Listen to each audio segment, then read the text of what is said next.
ನಮಸ್ಕಾರ friends, RVNL ಅಂದರೆ railway Vikas Nigam limited ಈ ಕಂಪನಿ ತನ್ನ ಒಂದು Q3 ರಿಸಲ್ಟನ್ನು ಡಿಸ್ಕ್ಲೋಸ್ ಮಾಡಿದೆ.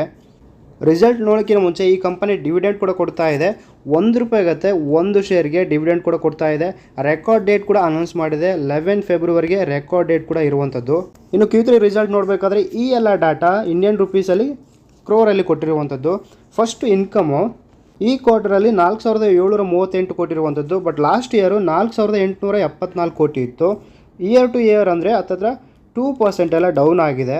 ಇನ್ನು ಲಾಸ್ಟ್ ಕ್ವಾರ್ಟರ್ಗೆ ಕಂಪೇರ್ ಮಾಡಿದ್ರೆ 5137 ಕೋಟಿ ಇರುವಂಥದ್ದು, ಅಂದರೆ 9% ಎಲ್ಲ ಡೌನ್ ಆಗಿರುವಂಥದ್ದು. ಇನ್ನು ಎಕ್ಸ್ಪೆನ್ಸ್ ನೋಡಬೇಕಾದ್ರೆ ಈ ಕಂಪನಿ ಎಷ್ಟು ಖರ್ಚು ಮಾಡಿದೆ ಅಂದರೆ ಈ ಒಂದು ಕ್ವಾರ್ಟರಲ್ಲಿ 4386 ಕೋಟಿ ಎಲ್ಲ ಖರ್ಚು ಮಾಡಿದೆ. ಲಾಸ್ಟ್ ಇಯರು 4479 ಕೋಟಿ ಎಲ್ಲ ಖರ್ಚು ಮಾಡಿದೆ. ಅಂದರೆ ಇಯರ್ ಟು ಇಯರು ಸ್ವಲ್ಪ ಕಡಿಮೆ ಖರ್ಚು ಮಾಡಿರುವಂಥದ್ದು. ಕ್ವಾರ್ಟರ್ ಟು ಕ್ವಾರ್ಟರ್ ನೋಡಬೇಕಾದ್ರೂ ಕೂಡ ಕಡಿಮೆ ಆಗಿದೆ, ಯಾಕಂದರೆ ಲಾಸ್ಟ್ ಕ್ವಾರ್ಟರಲ್ಲಿ 4832 ಕೋಟಿ ಎಲ್ಲ ಖರ್ಚು ಮಾಡಿತ್ತು. ನೆಕ್ಸ್ಟ್ ಇನ್ನು ಕಂಪನಿ ಎಷ್ಟೆಲ್ಲ ಲಾಭ ಮಾಡಿದೆ ಅಂತೇಳಿ ಇದು ಬಂದುಬಿಟ್ಟು net profit after tax. Last year ಏನು ಮಾಡಿತ್ತು ಅಂದರೆ 294 ಕೋಟಿ ಎಲ್ಲ ಪ್ರಾಫಿಟ್ ಎಲ್ಲ ಮಾಡಿತ್ತು. ಬಟ್ ಇವಾಗ 234 ಕೋಟಿ ಇರುವಂಥದ್ದು, ಅಂದರೆ ಲಾಸ್ಟ್ ಇಯರ್ಗೆ ಕಂಪೇರ್ ಮಾಡಿದರೆ ಮೈನಸಲ್ಲಿರುವಂಥದ್ದು, -4% ಎಲ್ಲ ಡೌನ್ ಆಗಿರುವಂಥದ್ದು.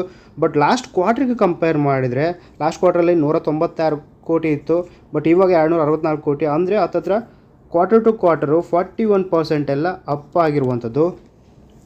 ಇನ್ನು ಅರ್ನಿಂಗ್ ಪರ್ ಶೇರಲ್ಲಿ ನೋಡಬೇಕಾದ್ರೆ ಈ ಒಂದು ಕ್ವಾರ್ಟರಲ್ಲಿ ₹1.27 ಇರುವಂಥದ್ದು. ಬಟ್ ಲಾಸ್ಟ್ ಕ್ವಾರ್ಟರ್ಗೆ ₹1.41 ಇತ್ತು, ಅಂದರೆ ಸ್ವಲ್ಪ ಡೌನ್ ಆಗಿದೆ.